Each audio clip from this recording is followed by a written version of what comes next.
ఓ అత్త నీ బిడ్డతోని రామగోసున్నది ఏం చెప్పాలి?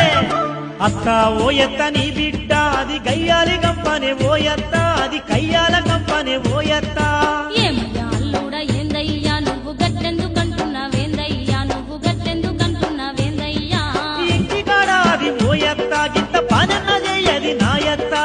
ఎత్తులే నువ్వుంటే ఓ అల్లుడా అది పనెట్ల చేస్తాది ఓ అల్లుడా? అత్త ఓ ఎత్త నీ బిడ్డ అది గయ్యాలి గంపనే ఓ ఎత్త అది కయ్యాల గంపనే నా ఎత్త.